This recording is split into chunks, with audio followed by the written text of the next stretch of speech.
faced with very, very difficult life circumstances, we can process it, we can digest it, and make it part of our life. But sometimes things are so unprocessable, they're so difficult to digest that you cannot really digest it. So there is no healing, so to say, that can happen. And at another level, you could vomit it out. Say you had poison within you, you could vomit it out, which means you can act out. You can act out with pain, and and you can strike people with your rage, and you can can pretty much throw your pain on another.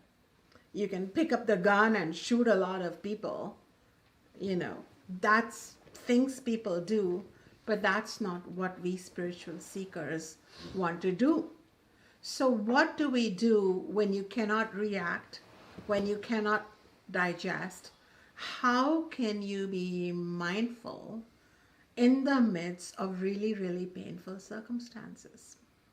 I would like to share some of my teachings in the context of the Vedic path that I live and teach. And I have been blessed to receive some highlight teachings, very important teachings, some scriptural teachings from my guru, Baba Ayodhya Nath. And then I was Destiny's child to be having this conversation with you, because I've had certain events happen in my life that were similarly very, very hard to deal with. You couldn't just simply react, nor could you simply swallow. And so I had to follow the Hindu god Lord Shiva's example, who swallowed a whole ocean full of poison, but did not swallow it all the way, did not vomit it by traveling to another planet and saying, I'm saving Earth, so I think I'll poison Mars. It didn't happen that way.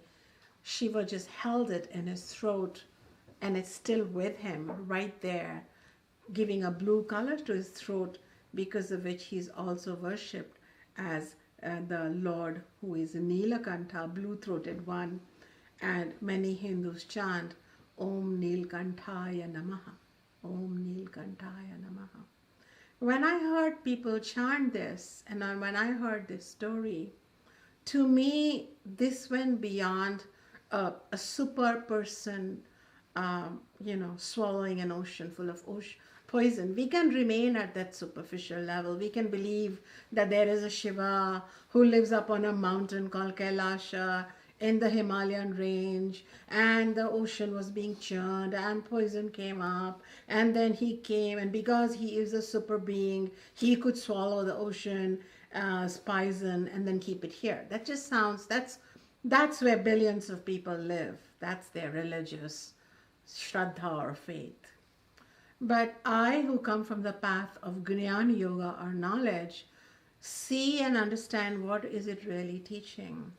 And what it started teaching me was how to be a sakshi, or a witness of those difficult events, versus being an actor in those difficult events. And this is what I want to teach you. This is what I want to share with you.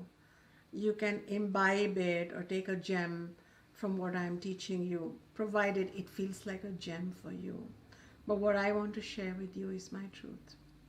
The fact of the matter is that you are not the actor that comes alive because of the coming together of mind and body, and you become a certain personality or a persona, which in Sanskrit we call jiva. And it is the jiva that is dealing with a sick mother who you have to look after, and therefore, your own life is passing by. It is this jiva that deals with cancer. It is this jiva that deals with sexual abuse. It is this jiva that deals with, unfair parents or an unfair, unjust government. It is this jiva that deals with the passage of time and atrocities that time does to us in terms of aging, change, decay, loss of vitality, and ultimately death. So there is a part of you that's an actor, and there is a part of you that is merely the observer of this actor. There is a part of you, and that part of you is an invisible part of you, but that is the real part of you. And if you want to go through life without too much wear and tear, if you want to go through life being able to take in poisons but not get poisoned by them, I evoke you, I invite you to evoke witness consciousness within you, not just the acting, reacting, responding consciousness. Let me lead you through something, and then it will become more clear beyond just being an intellectual description.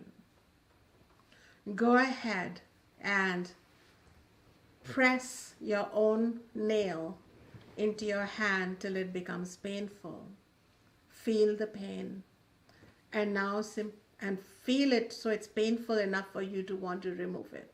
Go ahead, for the sake of spiritual growth, hurt yourself just a minute, and now simply start witnessing that pain as if you are witnessing it from a distance, and the pain will lose its pinch.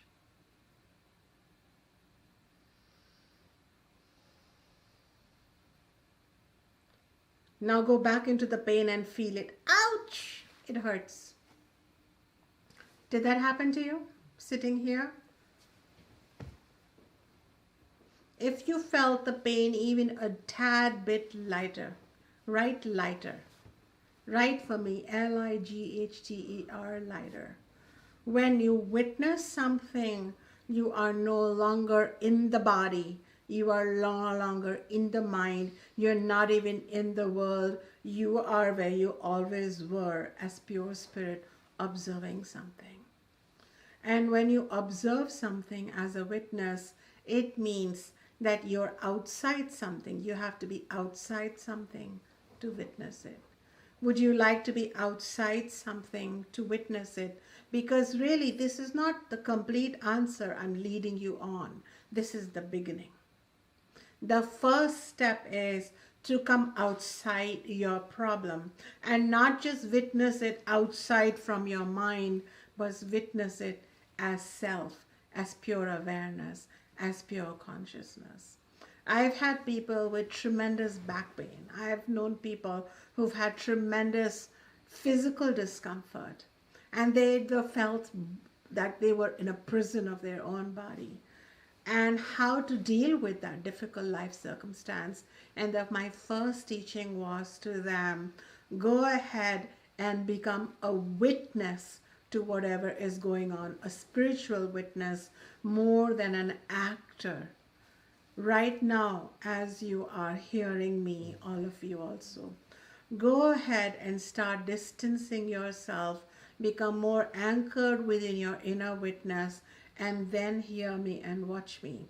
And the same person, the same teacher will appear of a different dimension to you as you begin more and more established in your inner witness. There actually is no connection between the world and its actors and you. You are completely still and separate. Did you notice that? Is that happening for you? If that is happening for you, then this is the first step. When we are so fused into everything, that is when everything gets us. And the problem with everything getting us is that then we cannot at all figure out what to do next. So here is what happens when we are fused. These are the steps that happen when we are fused versus when we are not fused. Step back and then witness consciousness. When we deal with our problem that we don't want to deal with, our first response is resistance. We go into huge resistance. Our mind is inbuilt to say, no, why me? This is not happening. This should not be happening. As you know, we get into this entitled space. Now, there are forest fires happening. Animals are also dying. Butterflies are also having a certain life cycle and loss and gain. But for some reason, because they are in touch with God at a deeper level, they don't go into resistance. We humans do. Would you agree? That's the first step. The next thing that happens is, so we're fully fused and we are resistant. Number two, because of resistance, what happens is, the next thing that happens is called magnification. Everything becomes magnified. Your mind, you are looking after a sick person in your life, a lot of your time, your energy is going into it. Yes. But actually there are 24 hours in a day, and your mind is a limitless imaginary thing. You could be using that same experience to be writing such a powerful few pages a day that become the next, most famous book in the world. You could be painting from your pain that could become the next most beautiful painting in the world.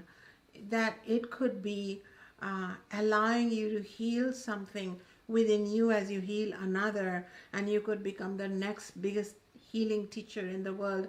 But what happens is, because of resistance, we have such magnification that we can't even eat our food without that magnified stress holding us. Now everything has become magnified. I have met people because they have to commute every day, twice a day, in the morning and back. All they talk about for the rest 22 hours is the commute, because it has become magnified.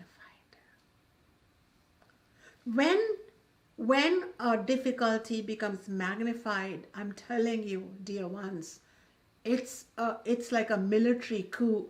It's a takeover by the world and its problem, and it's entered your brain, and it has entered every aspect, every neuron, every memory, everything's taken over, and that mind is slowly moving through your body. With every breath, it's entering your every cell. The magnification is not just in the mind, it's in the body too. Then you feel the muscles stressing up. Then you feel the blood pressure going up. Then you feel the headaches coming on. Then you feel the digestion not doing well. Then you feel the sore throats and the nausea happening. Then you feel the emotional distress. This is magnification. You did it. The problem didn't do it. The problem, we'll talk about what that problem is once you're in witness state. I just want to tell you, when you're not in it, why a teacher wants to tell you, become a witness, separate from the problem and look at it, have a bigger view, then it will feel smaller. If you are inside a tree, the tree looks humongous. But if you're standing on a mountaintop looking at the tree, it looks small. You want the mountaintop view. You don't want to be, caught up in that tree. One of my students had written a beautiful blog, and I don't remember exactly that blog, but I remember he's saying how his mind had become like a bowl of noodles. When you are in a state of resistance with the problem, but when you stand apart, you can say, yeah, bowl of soup. You can take some fork and eat it. But from resistance, you go into magnification. If you are in a state of magnification with any problem, I invite you to demagnify. To demagnify. Now, after magnification, something else happens. What happens is the critical loss of your soul wisdom. Because your mind is so magnified with the problem, with the commute, with the difficulty, with the betrayal, even with the physical disease, even if it's terminal. It's terminal. You're not dead now. But if it's magnified, the fear, you won't even be able to take your herb. You won't be able to drink the hot water. You won't be able to listen to the advice of your guru. Maybe that difficulty has come as a blessing to you. We'll talk about that later. But the point is, when the difficulty becomes magnified, the resistance becomes magnified, the problem becomes magnified, you lose your soul wisdom. This is the third step. What is that? There were things your soul knows. There are tools you have learned. There are some guidance that you have gleaned in the past. There is some internal guidance wanting to come through. It cannot come through. You become befuddled. Maybe your teacher had taught you a mantra, a meditation, a mudra, and you can't even remember to use it. That's when you become spiritually bankrupt. Does that happen? You regress. I don't mind regressing. I have a problem with the disconnection from that soul wisdom coming through. And when the soul wisdom, when you're disconnected from soul wisdom, inner wisdom, you're going online listening to Acharya Shunya, you can't really get it. You're like, yeah, okay, I'll come back later. I love you, dear teacher, I'll listen to you later. Nothing, you can't go in, can't go out. You're disconnected. Now you're marooned. You're marooned, you're sabotaged in the prison of your own suffering mind. And when the loss of critical soul wisdom happens, the birth of the suffering mind occurs. It's official. You don't have a mind alone. You have what is called as a suffering mind. It is born from virtual suffering, self-created suffering. It is not born from the cancer. It is not born from the mother in the bed. It is not born from the boyfriend's betrayal. It is not born from your own child taking drugs. It's born from you. Can you please take ownership? If the problem was a handful, you fill the whole galaxy with it now. And our mind can do it. See, that's the thing. The Veda says you're so powerful, you better wake up to your power. Otherwise, in unconsciousness, you are creating suffering. You're making it way bigger than it needs to be. And this mind doesn't live here. Brain is only like a transmitter. This mind is all over the galaxy. See, these brains that we have, according to the Vedic tradition, is really just a transmitter connected to a very huge cosmic mind. And what you're doing with this cosmic mind is building your suffering. And instead of downloading help, you're uploading nonsense. You're uploading suffering. I'm not scolding anybody. I'm telling you what I've gone through. I've done it. I'm the queen of uploading nonsense in the universe. Let's just say it. That's how I know how to tell you not to do it. We all do it. And then, when we have lost touch with our wisdom and we can't even benefit from outer wisdom, counseling, help, then we get arrested. The suffering mind is born, and we get arrested in what is called suffering, negativity, stress, and ultimately this leads to a new set of problems. Psychosomatic diseases, loss of esteem, you missed opportunities, luck may be knocking at your door, but you can't go open it because you're stressed out. You can't. This is what happened. And so the first door that you open is the door back to you, the real you, which is not even involved in this whole thing. It's like a puppet personality. It's a reflection of you that keeps this going. Step back. Veda says, Upanishads tell you that you are merely a witness of your life. You're a witness of your body. You're a witness of your thoughts. You're a witness of your emotions. You are not those. You're even witness of all the people in your life. All these relatives, even the mother and the uncle and the aunt who give you problem or whatever, they are all relatives of the body. They are, you know. They are not your relatives. They won't follow you after death. At death, they will leave you under the ground or put you on the fire. They'll say, my body, they'll cry for the body, and they forget about you. Where you are going to journey, they are not with you. They are only the relatives of your body. And you're so involved. First, step back and claim who you are, pure awareness. And when you do this, so it's very critical to be in what is known as an observer state of consciousness versus a reactive actor state of consciousness. That's why I made you do this, give yourself pain. I have a little mark here, by the way. And, it's like nobody will want to come to this satsang because I don't teach you how to be happy. I'm not teaching you how to be cheerful and positive vibrations. And here's this mantra that's going to help you manifest everything you want. I'm not teaching all that. I'm teaching you how to not give your own self pain. You might find happiness as a result. You know why? Because the Vedas says happiness doesn't live anywhere. You can manifest all the millions you want and all the lovers you want. Happiness is a state of mind, and it lives inside you. This happiness, this deep happiness, is a state of peace. It is a state of non-chasingness, non-needingness, non-desiring, feeling content. Have you seen, like, you're hungry, Srini, you're looking for food. Say you got food and you ate it.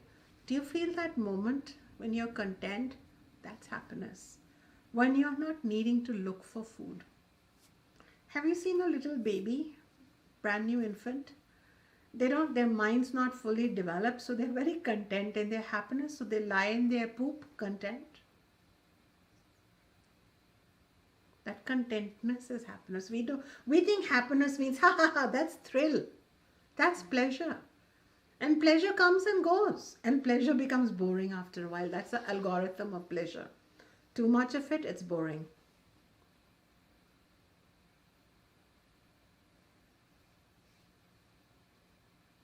Happiness is something else. And happiness comes, number one, from remembering who you are. Because when you step into this more of a witnessing space, you become an observer, then you are connecting with inner happiness. That's one thing. So when things are not going my way, one of the Vedic teachings, I took them out of the lofty scriptures and applied them in my life, was remembering that if my son is acting out because he's a teenager, or if my uncle is behaving a certain way, or if the world is demanding something from me, or the students are acting in a childish way, whatever is happening, I'm involved. Being a witness doesn't mean you're apathetic, or you walk out and say, sorry, not playing, I'm spirit. You're still involved. I'm still a mom, still a teacher, I'm still a daughter, still a neighbor. But there is a part of me that's not invested emotionally as much. There is a part of me that's connected. It's not all of me is invested in the outcome of that situation. There is a part of me that is being rejuvenated from within. Does that make sense? Have you tried it, some of you? Yes, they're all nodding yes, because this is a topic I have been teaching for some time, and a lot of my students do embody witness consciousness through their life at difficult times, and in fact the Veda says, well, that's who you are, that's your real identity. A reflection, a part of you is in the body playing out roles. So that's one thing. That's one thing. It still doesn't solve the problem of you feeling like your life is going by because you are looking after, a sick relative, or, say you have a terminal disease. I've not completed my teaching yet, but this is the beginning. And this is why you want to be a witness versus going into the resistance, then magnification, then loss of wisdom, to finally a full-blown suffering mind mode. Because when you are in the suffering mind mode, you're delusional, you're self-destructive, you miss opportunities, and you're walking around being, either in a self-pity mode, or you get into an aggressor mode to make it all up, and you're funny things are happening to your relations as a result. You're either holding them close or you're pushing them away, and you're pretty much looking normal, but you're not emotionally stable. You're not really happy, and nothing can make you happy because you are suffering. So one mode is to be as a witness. The second teaching that I want to give you is even deeper. And that teaching is around a very deep realization that the Veda alone wants to give us. And Gautam Buddha, because he, also talked about it to an extent, but, the Veda really goes deep into it. And the Veda doesn't see life here as embodied beings, as a place to necessarily have fun. The Veda says if you look at it, wherever you're having fun, you tend to seem to need to have to pay a price for it. If you enjoy delicious food, later it turns into, non-appetizing looking feces. And if you eat too much, it turns into digestive discomfort. And the food says to the human being, today you eat me, tomorrow I'll eat you. So this is a moral universe, and there is a law of karma operating here. And we have all incarnated on this planet, not just to, get our act together for money, which is a valid pursuit known as artha, or have a lot of pleasure and out-of-box sex, which is a valid pleasure known as kama, but we are also here to practice kindness, compassion, be non-violent, to offer care, and to convert the I into a we story. The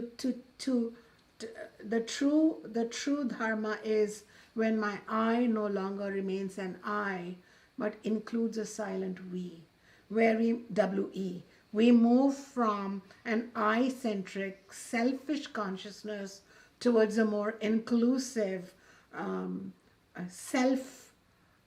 I don't want to call it selfless necessarily, but the big self-consciousness.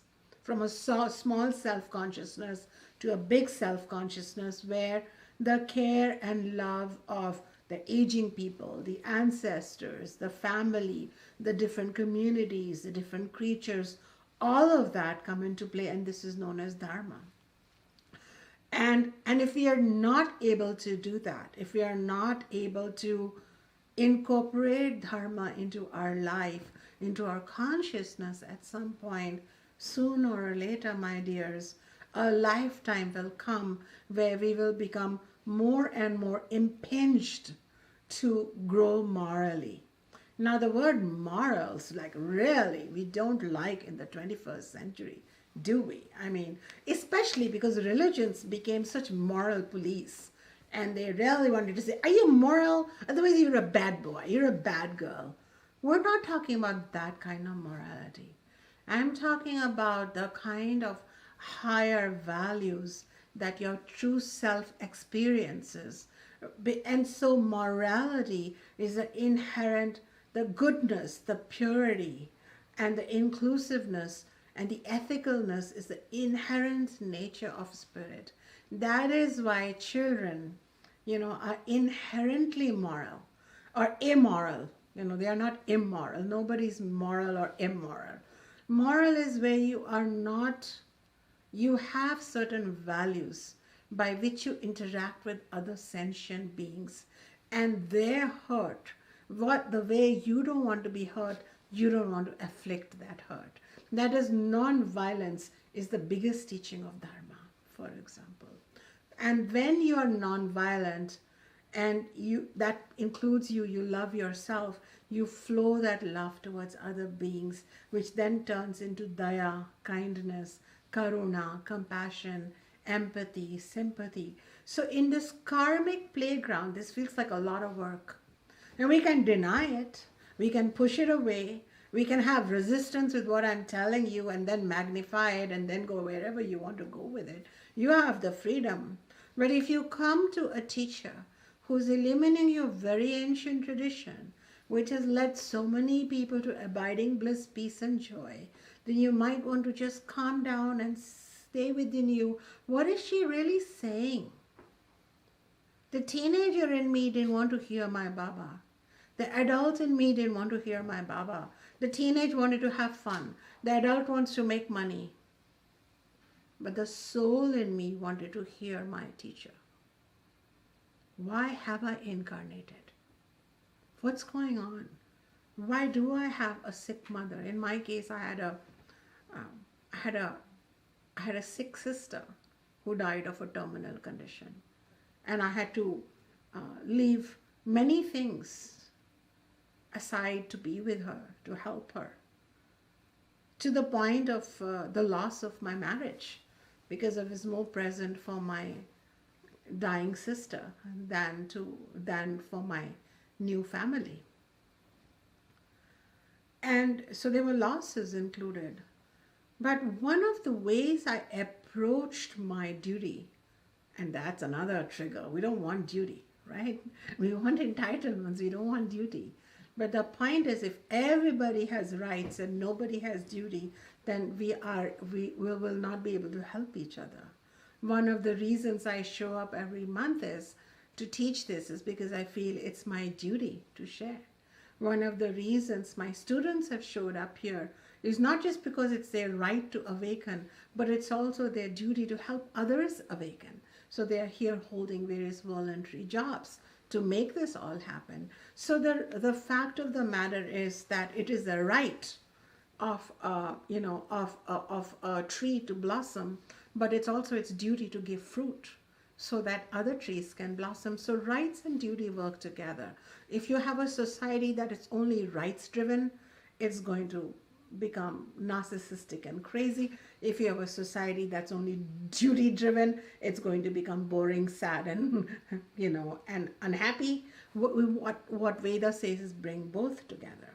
And so when I approached my dying sister, when I approached her, my elder sister with a fatal condition, I did two things. One, I approached her as a witness, not as just her sister.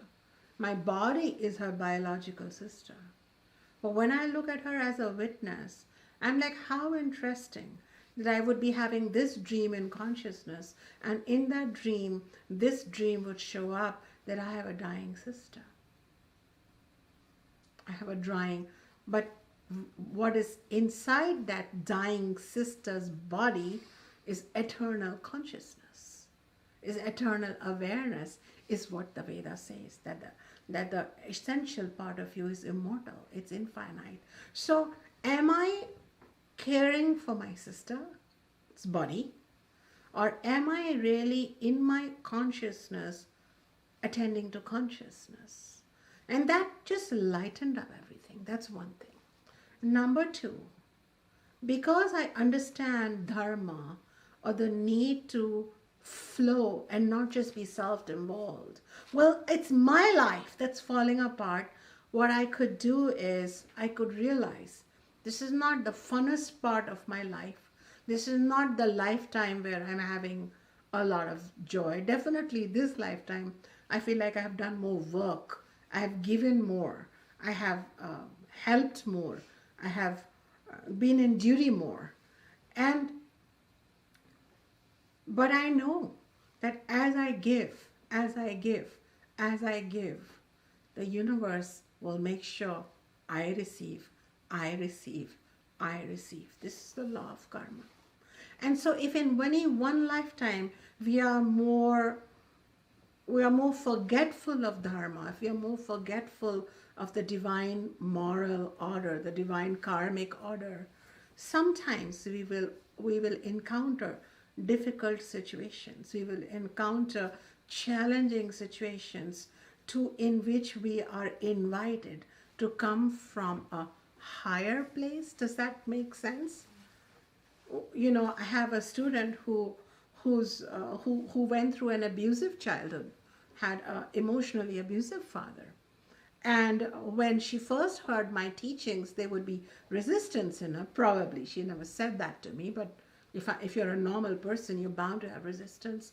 Then she had tears, she had anger, but she kept listening. That's the quality of an amazing seeker. They keep listening and they keep wondering, why is this person saying it? They surely don't have an agenda against me personally. If they are saying this, they're working for them, they are radiating, something's going on.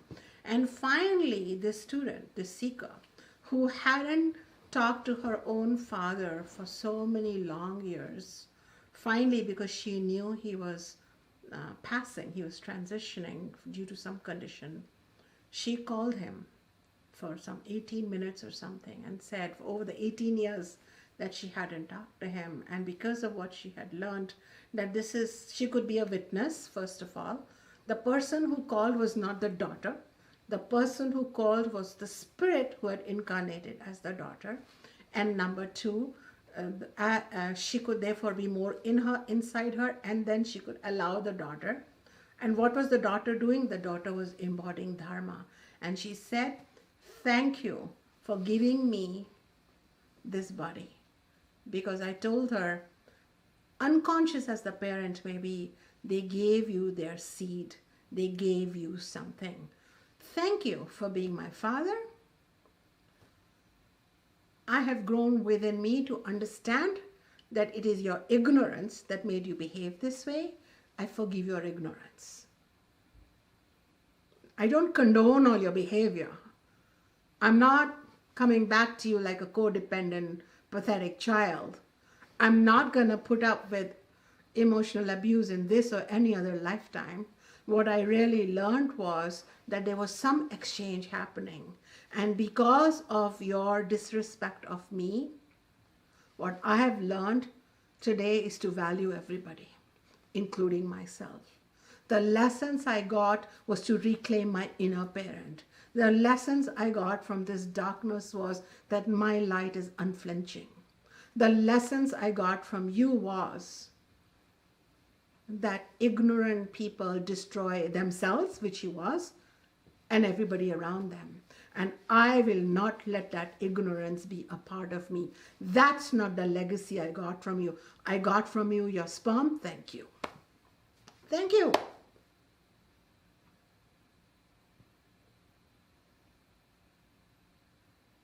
But the bigger thank you to myself, to my true S self, big self, not the small self. My spirit has seen me through many fathers and many mothers. This lesson I have learned, and the student turned around and her light shone from miles away. People asked her at her work, what happened to you? What happened to you? What changed in you? What changed in her was that she was no longer the small girl with trauma. She was the big spirit who understood the body needed to go through the trauma for the soul to have its own learning, evolution, growth. And today she holds hands. She is becoming a leader in consciousness and guiding people. So the other option is where she had been earlier, in resistance. Why was I born to such a family? Magnification, I'm a child of trauma. Loss of any wisdom, despite, spiritual books, teachers, videos. And a suffering mind, that is how I met her, and a suffering body. A suffering body. 100 pounds heavier or 150 pounds heavier than she is now. Full of rashes and discomfort and visits to the ER. All of that is gone. So, to the one I'm talking today, the one who thinks How should I deal with a mother in the bed who's taking all my time, energy? I say to you, don't give her all your attention, and there will still be 5,000% more attention left for you, because you're an infinite one. Touch something infinite in that finite moment when you're sitting next to your mother. I told my father, he's aging, that when you're walking, you're moving, you're talking, he's a very creative person.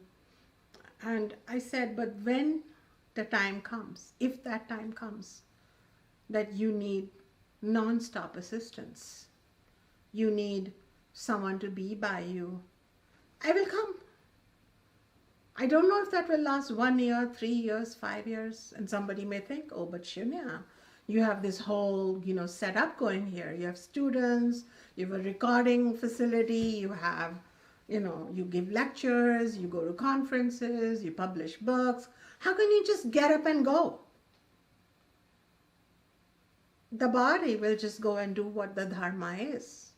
That father not only gave me his body essence, for me to have a body, that father also gave me his light. All the more reason for me to go. I have received, I will give back, I will receive again. The flow, the cycle of what, the culture say, the cycle of Tao, the Zen, the Dharma. And for me, when I'll be sitting by a bedside in his house, away from the whole beautiful world that I have created here, I won't be small in the small room. An infinite presence will be sitting in a finite role, conducting it with Dharma, knowing that no time is wasted. My soul is investing in the karma of care of the one who is transitioning, care of the one who is passing.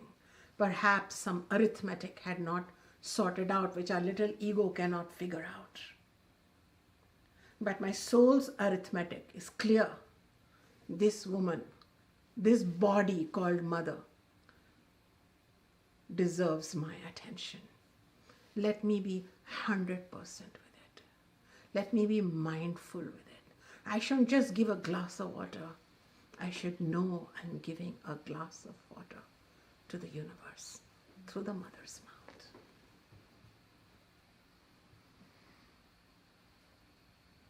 This, when we leave the bigger arithmetic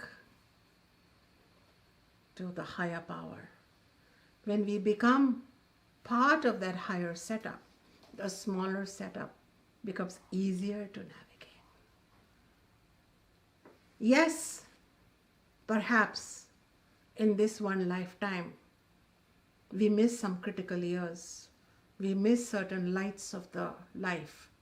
But the light that is within us, that can come on when we face that darkness, face that challenge head on, you cannot imagine.